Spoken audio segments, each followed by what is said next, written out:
Before we speak of blood, before we whisper of shame, let us first talk about silk. Because in Yoshiwara, the famed pleasure district of Edo period Japan, everything began with silk. Silk in 12 layered folds, draped over pale skin powdered into porcelain. Silk trailing behind geta clogs on polished wood floors. Silk that rustled softly like a lie well practiced. When you saw a high-ranking courtesan walking past, surrounded by lantern glow and sandalwood smoke, you didn't see a woman. You saw art. She was called an oyan, an elite courtesan trained in conversation, music, poetry, calligraphy, and the sacred skill of smiling without letting the smile touch her soul. Her presence was spectacle, her movement rehearsed, her laughter choreographed. The price of an evening with her could rival a year's earnings for the average man. And yet, men came. Merchants, samurai, nobles, poets. Men who wanted to purchase not only her time, but the illusion that they mattered to someone who seemed made of dreams. But the Oiran's life was not a dream. It was a stage play where the script was carved into her skin before she could read. Most were sold into this life as children. 7, 8, sometimes younger. Families poor, hungry, desperate, handed over their daughters in exchange for money, righties, or promises. The girls were taken to the pleasure quarters, given new names, new clothes, and a future pre-written by men in robes who never knew their birthdays. There, they were trained. Training meant balance, walking in shoes designed to hurt, maintaining posture under pounds of cloth, maintaining a perfect smile no matter how tired your feet were. It meant manners, how to kneel, when to bow, which phrases to use with a drunk daimyo versus a lonely merchant. It meant endurance, learning to play the shamisen until your fingers bled, reciting poetry even with a fever, learning to pretend your heart didn't exist. And, above all, it meant silence. Because in Yoshiwara, silence wasn't the absence of sound. It was a virtue. A courtesan's voice was for performance. Her laughter was for money. Her pain was not hers to share. Each oiran was draped in glamour and mystery. Her hair was a towering sculpture of wax and pins, so elaborate it could take hours to prepare and days to undo. Her eyebrows were plucked and repainted higher, her teeth blackened into lacquered darkness, not from poor hygiene, but because blackened teeth were seen as elegant, even erotic. The effect was deliberate. From a distance, she looked like a deity. Up close, she was even more impossible. Clients weren't paying for sex. They were paying to forget the real world entirely. She was an escape, a whacking mirage. But the cost of becoming that mirage was brutal. She didn't own her body, her smile, her sorrow. All of it belonged to the brothel. Even the breath she took in before laughing, it was rented. As the years passed, a girl became an apprentice. Then, with luck, an oiran. She was finally ready for clients. But by then, she was already in debt. Everything, her training, her clothes, her food, her hairpins, had a price. The moment she entered the world of men, she owed more than she could ever repay. Her freedom was postponed indefinitely. Her body was no longer her own. Still, she played the role. She painted her lips crimson, arched her eyebrows into crescents, and sang songs about fleeting love and cherry blossoms. She was elegance personified. She was the dream men paid to inhabit. But beneath the powder and silk was a body that could bleed, break, and betray, especially when it did the one thing it was never allowed to do: get pregnant. Because in Yoshiwara, a pregnant courtesan was not a miracle. She was a malfunction. There was no room for motherhood inside painted screens and whispered lies. A child meant someone had broken the illusion. Someone had let reality slip in through the cracks, and reality had no place where men came to forget. In this world of fantasy and finely tuned deception, a courtesan was expected to dance, flirt, and seduce while remaining frozen in time, untouched by age, emotion, or biology. She could be mysterious, She could be witty. She could even be tragic in a theatrical way. But she could never be real. And nothing made a woman more real, more human, more vulnerable than carrying a child. In the glowing alleys of Yoshiwara, where lanterns floated like stars and laughter curled through perfumed air, everything depended on illusion. Clients came not for truth but for fantasy.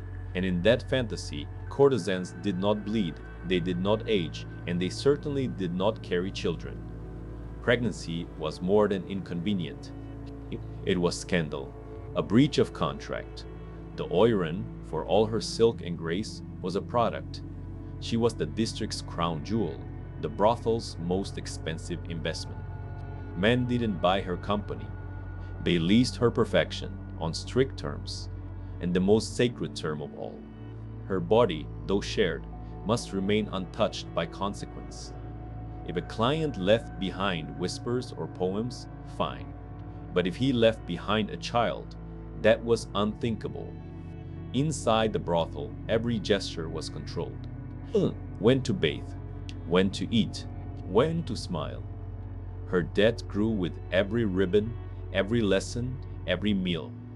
But the moment her belly began to swell, that investment soured. She wasn't a courtesan anymore. She was a liability. The reactions came quickly, but never with compassion.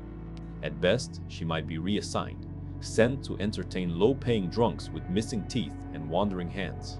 At worst, she would vanish, locked in a back room, hidden from view, made to solve the problem before it reached a visible stage.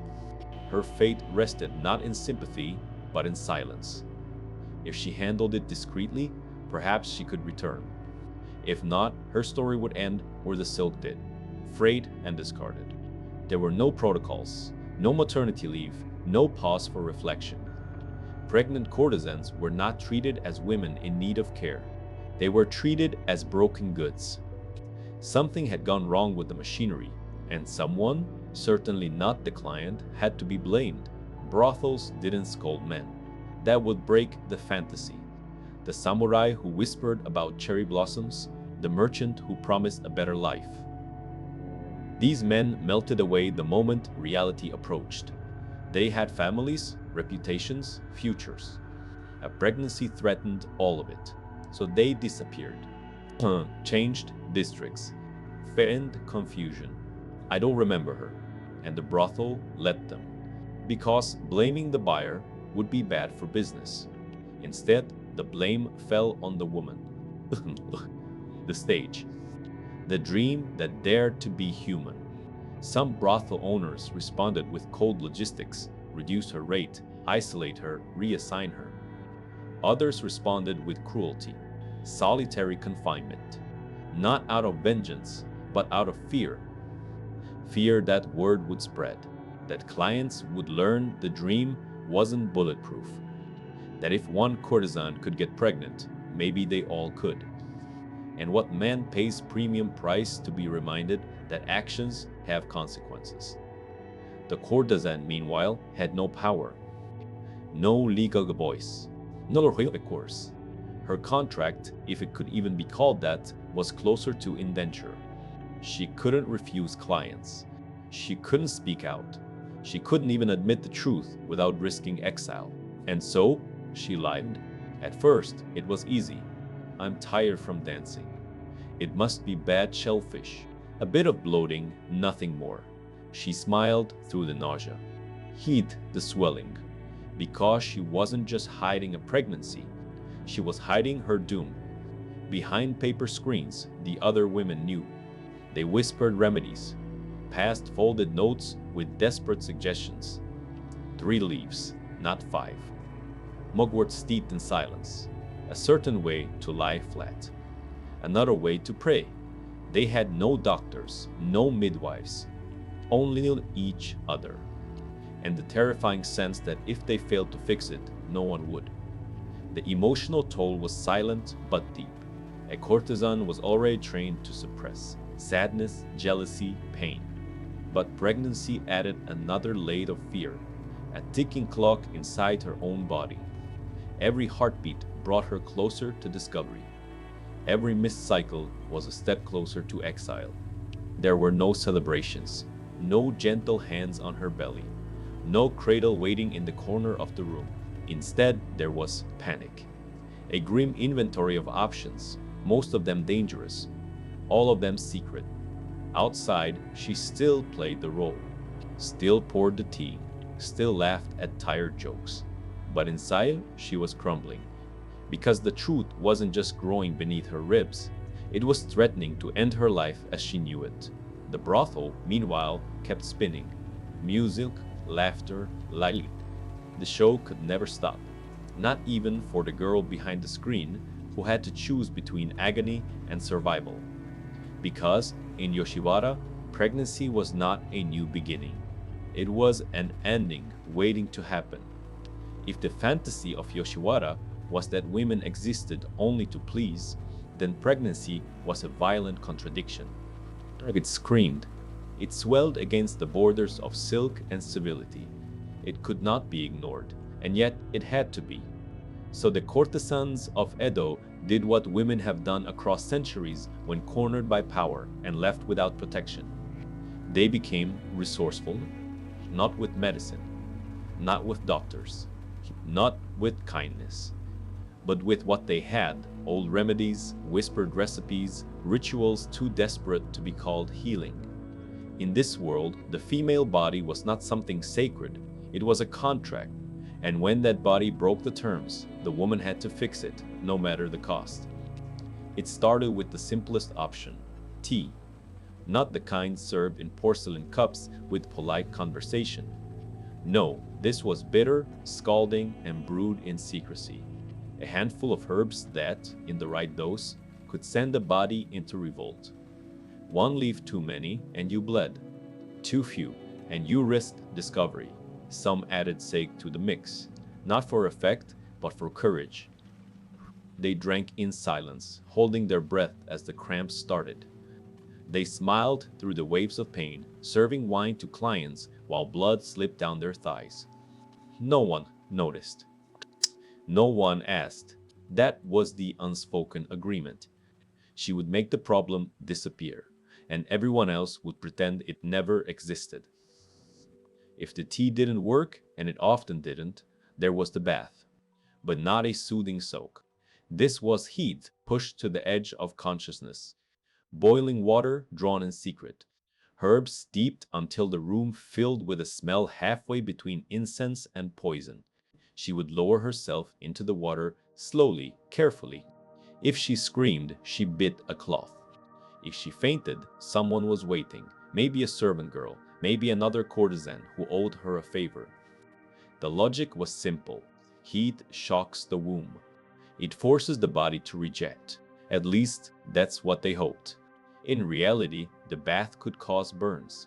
Some girls emerged, trembling and empty. Others never emerged at all. But that didn't stop the others.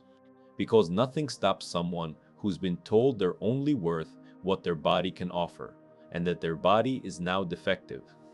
The third method was older and far more visible: stomach binding. It was called harobi, and it turned the body into a battlefield. Long cloth strips wrapped again and again around the abdomen, squeezing inward until movement became torture. The goal wasn't always to end the pregnancy. Sometimes it was just to hide it. Delay the discovery, delay the punishment, delay the end. Some courtesans bound themselves so tightly they passed out mid-conversation. Others began to walk differently, tilt their hips just so, adjust their posture to disguise the shift in weight. Each rap a silent prayer: not yet, not today, not like this.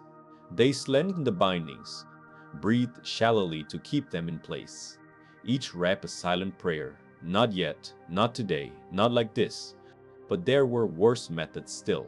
If the tea failed, and the bath failed, and the binding only masked what was inevitable, then came the shadows.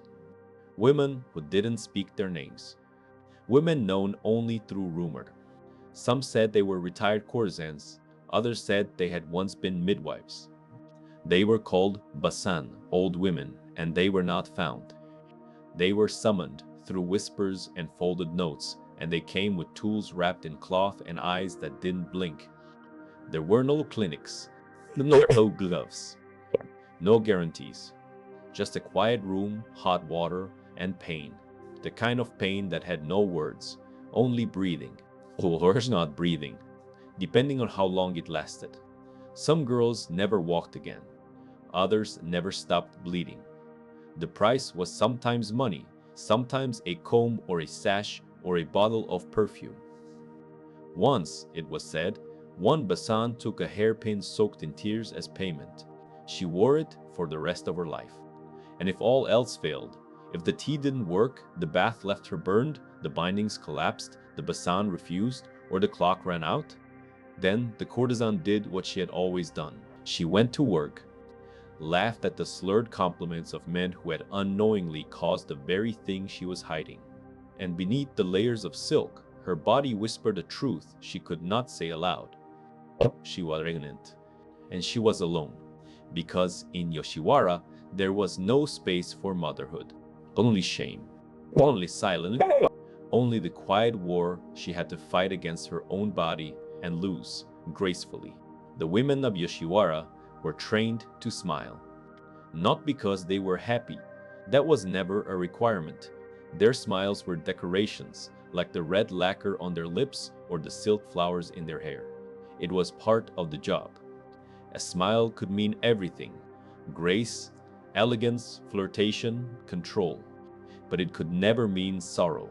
That emotion was forbidden, not by rule, but by necessity.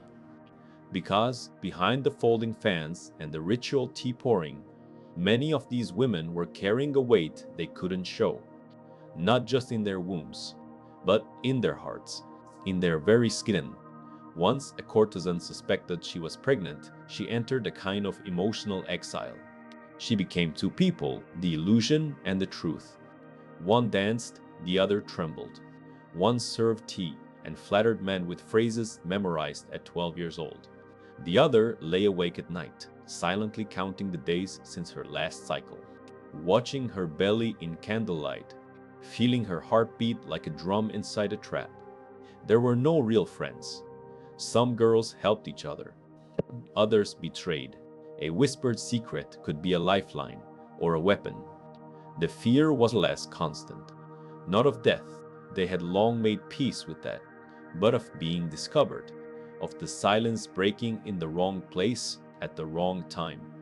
Imagine living like that. Imagine sitting in a brothel parlor wearing 15 pounds of embroidered silk, your face powdered into a mask, your hair pinned like armor. Imagine performing a shamisen song for a room full of men while your lower back cramps from herbs you drank in desperation the night before. Imagine smiling at a merchant who smells of old sake while your body silently rebels, trembling, nauseous, sore. Imagine pretending that everything is fine. Because if you didn't pretend, you might not survive. No one asked how you were. That wasn't the custom. Even the other women didn't ask. They knew. But they didn't ask, because asking made it real, and reality was dangerous. There were rituals, small ones, that the women created for themselves. Not official, not sacred. Just ways to stay sane. Some carried charms, tiny ones hidden in their obi belts, protection amulets, old coins, folded paper prayers. Some recited verses in their minds. Hold! One courtesan was known to trace a finger over her teacup 3 times before drinking, her private vow, a gesture no client ever noticed. But it was hers. Others spoke to their unborn, not out loud, not even with their lips, but inwardly with the kind of tenderness they weren't allowed to show. Maybe in another life, because they loved, even when they weren't allowed to. Even when the love had no place to go. Even when they knew they wouldn't keep the child, couldn't keep the child, they still loved.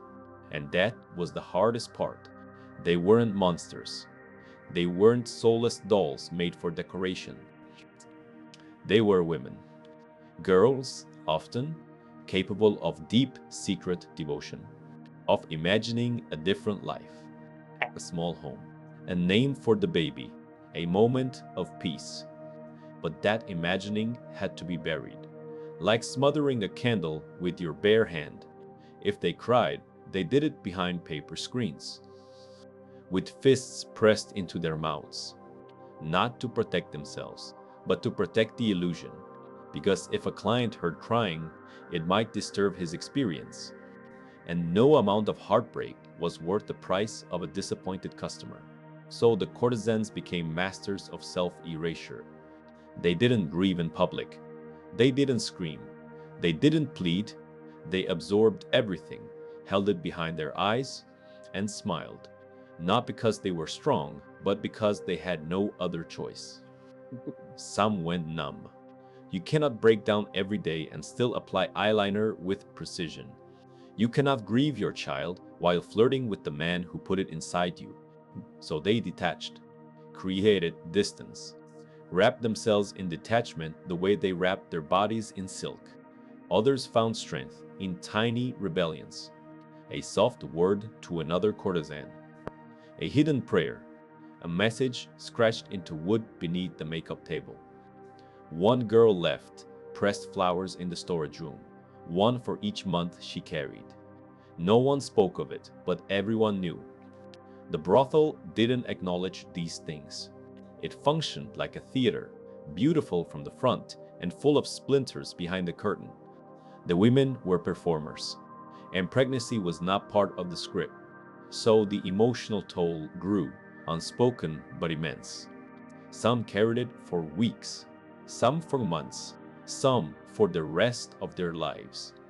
Because the show went on, it already went on, and the courtesan, heart bleeding, body breaking, still had to smile. Not every courtesan succeeded in hiding the truth. Not every tea worked. Not every bath boiled the right blood. Not every stomach binding held the line. And eventually, the day came when the truth could no longer be hidden under a silk sash or behind a painted smile. There was no announcement, no celebration, no hand to hold. There was only a quiet panic and a terrible choice. Because if she couldn't abort it and she couldn't hide it, then she would have to give birth. But in Yoshiwara, birth wasn't the beginning. It was a secret, a dangerous one. There were no midwives with warm hands and calming voices. No rooms lined with soft cloth or family waiting in the hall. There was no place for a child in the world of rented love. So the courtesan gave birth in silence, in corners, behind doors, in back rooms and bathhouses, sometimes outside, in the alleys behind the brothel, shivering against the wall while a storm covered her moans. Some had help, an older courtesan, a servant girl, someone who had been through it before. But many were alone. They tore linen into makeshift cloths, bit down on sleeves to keep from screaming, boiled water if they could, or didn't if they couldn't. And when the child finally arrived, when the blood and silence gave way to breath and sound, the woman was no longer a courtesan. She was something far more dangerous. She was a mother. But there was no room for mothers in Yoshiwara. And so the next ritual began. Some women kept the baby for a few days, hidden in baskets, tucked behind screens, fed in secret with trembling hands. They whispered lullabies that they'd once heard through the wall of their childhood homes. They kissed tiny foreheads in the dark and prayed the infant wouldn't cry loud enough to be heard. But the illusion couldn't hold. Not with crying, not with diapers, not with little lungs that demanded a future the mother couldn't give. So they left, not by choice, by structure. There were places built for this. They weren't temples exactly, not in the holy sense, but they were quiet, tucked away in alleys or forest edges, sometimes behind shrines, other times out near old roads where travelers passed with heads bowed low. These were known as koya, shrines of abandonment, shrines of surrender. Women brought their babies wrapped in cloth, sometimes with a charm, sometimes with nothing. They placed them at the altar or on the ground near a statue. They didn't stay. They didn't look back, because if they looked back, they might never leave. It was not done out of cruelty. It was done because there was no other choice. They hoped, prayed, that a monk might find the child, that a temple servant would take pity, that someone would raise the infant in silence, away from shame. But there were no guarantees. Some babies were taken in, others vanished, and some were left to become part of the silence that blanketed Yoshiwara like a second skin. But the mothers did not forget. They carried the loss not in words but in posture, in the way their fingers tightened on a teacup, in the moments between shamisen notes when their eyes unfocused and drifted away. They carried it through every performance, every client, every forced laugh. Because the pain did not end when they walked away from the shrine. It only changed shape. In Japanese belief, a child who died before birth or was abandoned after was not gone. It became Mizuko, a water child, a soul caught between worlds, too innocent for the land of the dead, too lost for the land of the living. It drifted, unseen but felt. Some said these spirits cried at night. Others said they appeared in dreams. Some brought illness. Others, a strange chill in the air when the lanterns flickered for no reason.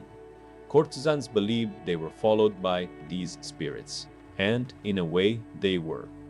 Because you can paint your face and lace your speech with poetry, but you can't unlove something that grew beneath your heart. Some women returned to the shrines. Years later, they left offerings, flowers, toys, rice balls, little red bibs tied to statues of Jizu, the guardian of children. They bowed, they prayed, they whispered apologies no one else would ever hear. I remember, forgive me. These were not women free from guilt. These were women denied the right to grieve, and so they mourned in silence, year after year, long after the child had faded from the world. Because in the floating world of courtesans, the children didn't disappear. They became ghosts, not the kind that haunted the streets, but the kind that lived behind the eyes of the women who were never allowed to be mothers. For every courtesan left to bleed alone behind a paper screen, there was a man who caused it and disappeared. That is not a metaphor. It is not literary flourish. It is what happened over and over again. In Yoshiwara, men arrived in silence and left in shadows. They entered the pleasure quarters under lantern light, perfumed and expectant, ready to buy a fantasy. And when the fantasy cracked, when the courtesan became too human, too vulnerable, too real, they left. Courtesans didn't choose their clients. That was never part of the arrangement. Some clients returned many times, leaving gifts, poems, even promises. They acted like lovers, sometimes even like husbands. They spoke softly, held hands, said things that felt like truth. But none of them stayed, not when she became pregnant. That moment, the instant she realized the tea had failed, the bleeding hadn't come, and the weight inside her was not illness but life, was the beginning of isolation. The man who had kissed her fingers and whispered about destiny would vanish. And vanish wasn't just a figure of speech. He'd be transferred, sent to another town, reassigned to a different brothel. Or, more often, he would pretend he had never been there at all. Courtesans were forbidden to confront them. They couldn't send letters, couldn't speak their names aloud. That would have shattered the illusion, and illudents were the only thing keeping the brothel alive. So the men walked free. Many were married, respected officials, noble sons, wealthy traders with families waiting on the other side of the city. Some had wives who'd never know their names were spoken in Yoshiwara at all. Others had political reputations, property, influence. A courtesan's pregnancy was not only inconvenient, it was dangerous. Not for the man, for the woman. Because if she spoke, she could be punished. If she begged, she could be banished. If she hoped, she would be destroyed. Still, some courtesans did hope. That's the cruel part. Because when a man returns night after night, when he brings little gifts, when he spends more time listening than demanding, you start to imagine. Maybe he feels the same. Maybe he'll help. Maybe this baby will be the start of something else. But it never was. At best, he left a handful of coins in a servant's hand with a vague instruction: take care of it. At worst, he looked at her with blank confusion when they passed in the street, as if he didn't know her name, didn't remember her face. I'm sorry, some would say, just before leaving. I can't be involved. My family, my career, it's not mine. But it was, and everyone knew it. Still, no one said it aloud, because saying it aloud would mean the brothel had failed to protect the fantasy. And when the illusion shattered, it was never the man who picked up the pieces. It was the woman, the vessel, the investment, the ornament now cracked, who had to carry the silence. Some men lied and said he was another man's child. Others denied even having touched her. And with no legal standing, no documentation, no sympathy, the courtesan had no way to challenge them. So she said nothing. She never said his name again. Not to her friends, not to the baby, not to the wind, because names were power and she had none. Some women clung to hope anyway. They dreamed that the man would return, cradle the child, bring them both away to a quiet home in the country. But those stories were rarer than ghosts. And even when they happened, they weren't the stories you'd want to live. The man didn't stay, or he married someone else, or the child was never acknowledged, or the courtesan, now stripped of her profession, was discarded once her beauty faded. Because love, in Yoshiwara, was as rented as the room. And men, no matter how kind their words, how tender their gestures, how often they returned, always had the freedom to walk away. The difference was everything. The stories they left us were painted in ink and silence. Not carved in monuments or stitched into banners, but passed down in folded whispers and the way certain women held their gaze too long or too briefly, depending on who was watching. The women of Yoshiwara, so often called birds in gilded cages, did not fly, nor were they kept merely for song. They endured with such force of will that they could make a smile last long enough to survive something that should have destroyed them. They were not delicate, they were deliberate, and yet the world insisted on seeing them through a lens of fantasy. Gentle, demure, sweet, adorned with lacquered lips and tragic romance, like living dolls made for the pleasure of men who came to forget their own loneliness. But behind every fan flutter and graceful bow was a lifetime's worth of choices no child should have been forced to make. Strength wasn't just part of their existence, it was the very condition of their survival. A girl who could not break herself into pieces for the stage would not last. A girl who could not rebuild herself afterward would not return. Strength for these women was not displayed through defiance or rebellion. It was not loud. It was not theatrical.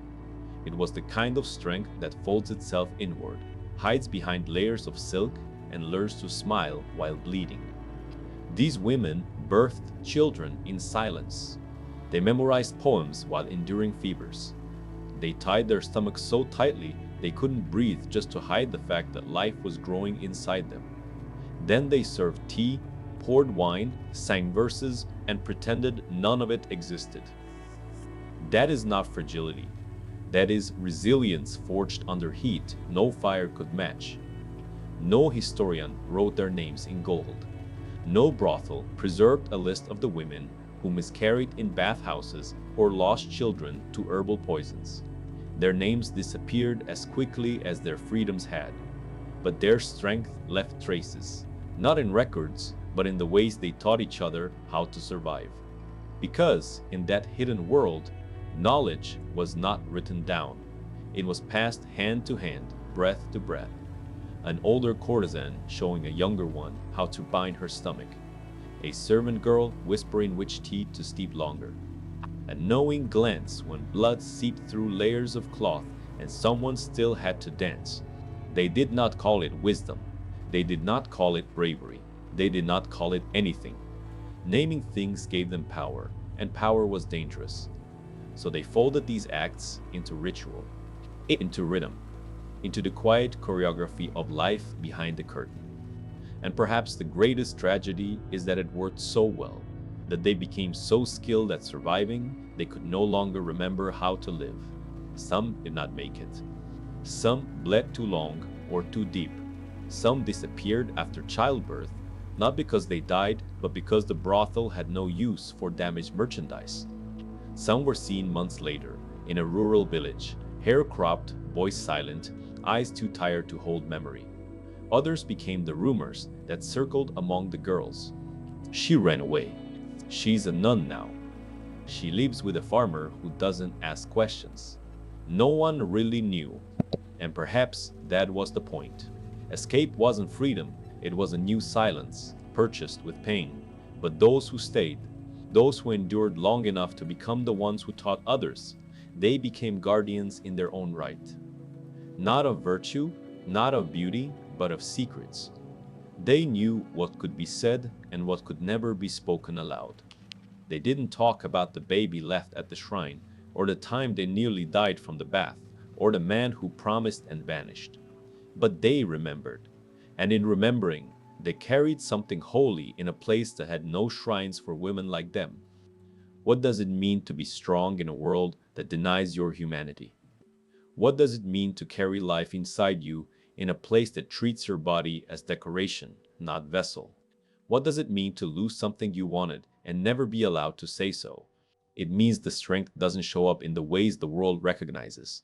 It shows up in the way you keep working, in the way you hold your posture even when your insides are torn, in the way you perform a love poem 1 hour after whispering goodbye to a child you'll never see again, in the way you teach another girl how to survive what nearly ended you and never ask for thanks. That is strength. Not the kind painted in war murals, not the kind sung in legends, the kind passed between women like invisible thread, holding each other together in a system built to erase them. The kind that asked for nothing but one more day. They did not get the ending they deserved. No redemption arc, no grand romance, only survival. Only the quiet knowledge that they endured what most could not and made sure others could too. And that, perhaps, is the hardest thing to grasp. That the courtesans we imagine as fragile were not fragile at all. They were strong, but they were punished for showing it. In the floating world of Yoshiwara, where the price of illusion was paid in flesh and silence, there existed a truth that could not be spoken but refused to disappear. It followed the courtesans long after the bleeding stopped, long after the baby was gone, long after the memory had no name.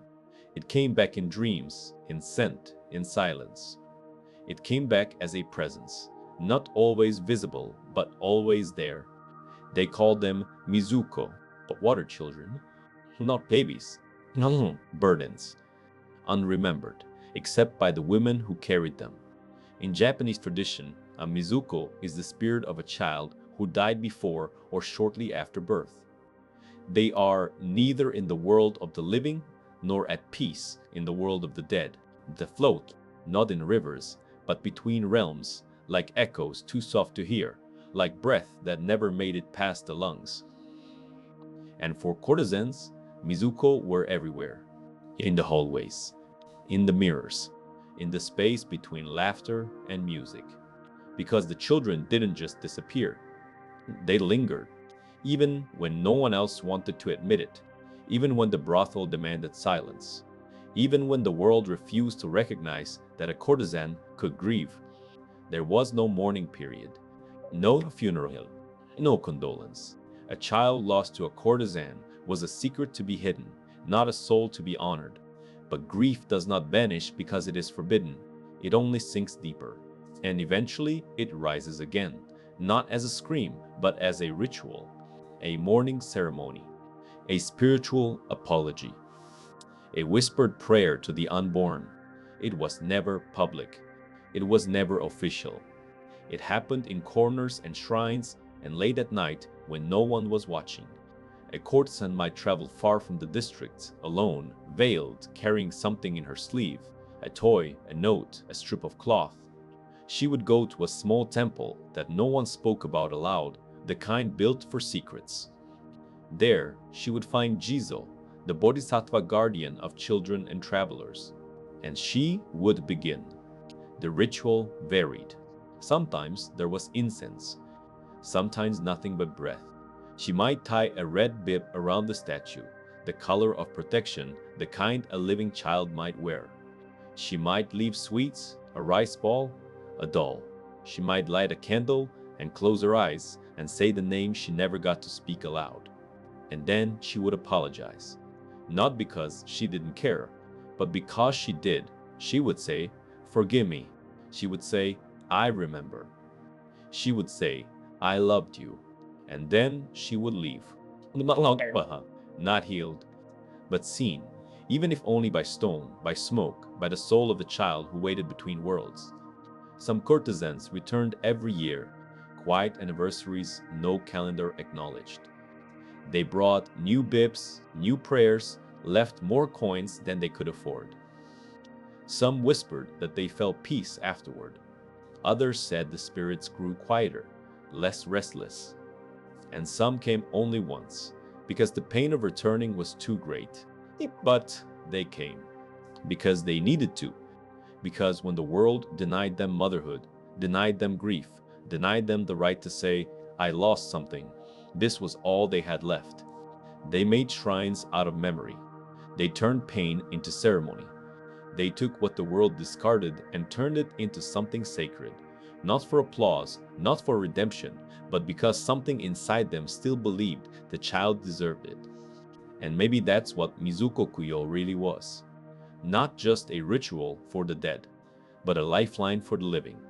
Because in a system that erased their humanity, denied their sorrow, and punished their biology, this was the one place, perhaps the only place, where a courtesan could say, "This happened. I've carried it. And I'm still carrying it, not in her arms, but in her soul." There is a kind of silence that doesn't simply fall over a room. It grows there. It wraps itself around every word not spoken, every question not asked, every truth buried under layers of politeness and profit. And in Yoshiwara, that silence was law. Not carved into stone, not written in any book, deeply, instinctively. It said, "We don't talk about what happens to pregnant courtesans. We don't talk about the girl who started walking slower. We don't talk about the one who vanished after tea duty was reassigned. We don't talk about the baby that may have cried once, briefly, before it didn't anymore. We don't talk, because talking was dangerous. The men didn't want to hear it. They came to forget their wives, their taxes, their dead fathers. They paid for music, for laughter, for illusion. And nothing destroyed a dream faster than a reminder that the dream was human, that it had a cycle, that it could suffer. The brothels didn't want to hear it either. Pregnant courtesans were liabilities. They disrupted the machine. They made the other girls nervous. They scared away clients. So the system responded the way systems always do, by erasing the inconvenient. The courtesan wasn't fired. He was resting. She wasn't punished. She was on retreat. She wasn't bleeding in a storage closet. She was recuperating in the countryside. But everyone knew, and no one said a word. The silence wasn't just a habit. It was protection. If you asked the wrong question, you became a problem. If you comforted the wrong girl, you became suspicious. If you cared too visibly, you might be next. So the women adapted. They learned to mourn without crying. They learned to fear without flinching. They learned to vanish while staying exactly where they were. Some became experts at pretending. They mastered it so well, they began to forget they were pretending. They smiled even when no one was looking. They walked with grace even when no one cared. They laughed at jokes they hadn't heard because they were busy calculating whether the bleeding would start before sundown. And if you had met them, If you had been a client, sipping sake, listening to a shamisen solo performed by fingers still trembling from trauma, you would have never guessed. That was the point. Their suffering was not theatrical. It was quiet, contained. They wrapped it in silk, powdered over it, braided it into their hair. They whispered it into incense smoke and smiled as it vanished. They buried it beneath the red carpet of the pleasure quarters and called it art. And when they were no longer useful, when their beauty faded, or their health broke, or they simply stopped trying to pretend, they disappeared entirely. No one documented where they went. No brothel ledger kept track of discarded women. No shrine was built for the courtesan, who once danced until her feet bled, then birthed a child in secret and returned to serve tea the next morning. No poem was written for the girl who bled out because she couldn't afford another Basan visit. No family claimed them. No temple rang a bell. But silence doesn't always mean absence. Sometimes it means memory waiting to be spoken. Sometimes it means a story buried so deeply that the soil forgets how to hold it. But that story still exists. In the haunted hush of abandoned shrines. In the faint red cloths fluttering around weather-worn statues of Jizao. In the smell of incense lit for no reason except that someone, somewhere, could not forget. That is where they live now. Not in history books, not in art, but in the silence that has grown too heavy to ignore. They were called flowers, the women of Yoshiwara, but flowers with no roots. Trained to bloom on command, to open their petals when the music began, to close again when the door shut behind the last guest.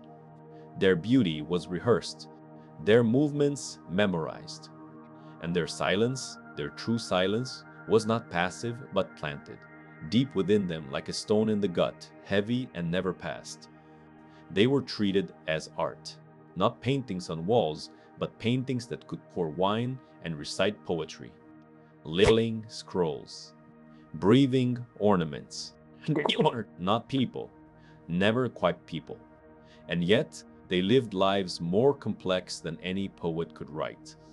They knew the rhythm of the seasons, not from leisure, but from how their bodies ached in the cold, how their powdered faces cracked when the air turned dry, how the river ran thinner the year they had no food between meals. They measured time in pain, in cycles, in how many days they could go before bleeding again, before the tea worked, before they had to smile through something their bodies wanted to cry about. The world saw them only at the height of performance. At twilight, with lanterns lit and shamisen strumming gently in the background, they appeared radiant. But behind the curtain, just minutes earlier, one of them had likely been binding her stomach in the dark, or praying into her sleeve, or swallowing a bitterness so potent it burned her throat before it numbed her womb. And no one noticed. No one was supposed to. That was the job. They were not remembered as women. They were remembered as dreams. But dreams do not have bones that break. They do not have breasts that swell with milk they must suppress. They do not have hands that tremble in fear before a boiling bath meant to wash a pregnancy away.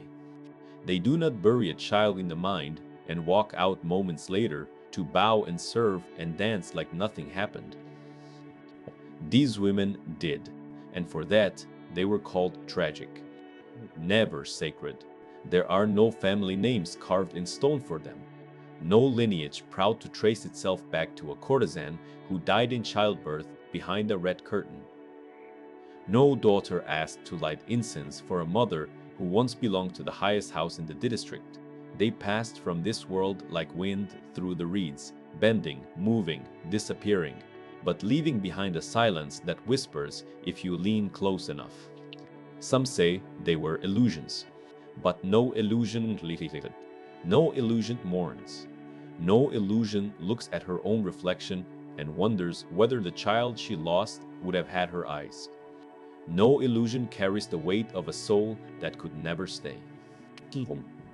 They were women, they were mothers, and they were never meant to be remembered as such. But still, they were like each other, in quiet touches, in the way one girl handed another a packet of herbs without speaking, or helped her dress when her arms were too tired to move, in the way they offered prayers to Jiza, not just for themselves, but for the dozens who never made it back from the shadow midwife's hands, in the way they held memory like an ember in their chest, not enough to burn the world down, but enough to keep something alive inside them that refused to die. They were not warriors in the way the world understands, but they fought every day for the right to walk across a room without collapsing, for the right to grieve what the world told them was never theirs, for the right to be more than art. And if we do not speak of them now, they will vanish again. They were more than powder and silk. They were more than price and poetry. They were more than the illusion sold to men who never stayed. They were human, entirely human, with all the pain, strength, longing, love, and loss that word contains. Let us remember them not as objects of beauty, but as women who lived at great cost and carried life, even briefly, into a world that gave them none of their own. Let us remember the women the paintings forgot. The curtains of Yoshiwara closed long ago. The red lanterns faded. The laughter, once perfumed with smoke and deception, stopped echoing in the alleyways. So, dust settled. Time passed like a tide. And yet, something lingers. Not in the brothels. Those have crumbled or been turned into souvenir shops, but in the air between memory and forgetting. In the half-named stories told in certain neighborhoods. In the red cloths tied around statues that tourists mistake for folklore. In the scent of camellia oil on a comb left too long in a box. Something remains. Not the women, not their names, not their children, but the ache, an ache that has shape but no face, that pulses in quiet corners of shrines where no one speaks above a whisper, that hovers around Jesus statues wrapped in tiny garments, drenched in rain, bleached by the sun, left by hands that could not carry their children into the light. No plaque says Courtesan. No sign explains who left the offering. But you know in the same way, one knows when a grave is not just a grave, but a story left untold. Some say history is written by the victors. But the courtesans never fought wars with swords. They fought time. They fought silence. They fought themselves and kept going, not to leave a mark, but to outlast erasure. There is no lineage to trace them by. Their children, those who lived, were abandoned to temples, orphanages, or fate. They grew up with no names for their mothers, no stories of their births, only the vague knowledge that someone once endured everything to give them a chance to breathe. And for those children who did not live, there are only the statues, the bibs, the toys left beside stone feet, the prayers scratched into wind. They are not gone. They were just never allowed to erupt. What remains is ritual. Not official, not ordained, but deeply human. A woman, alone, standing before a Jesus statue, weeping without sound. A quiet donation in a forgotten temple box.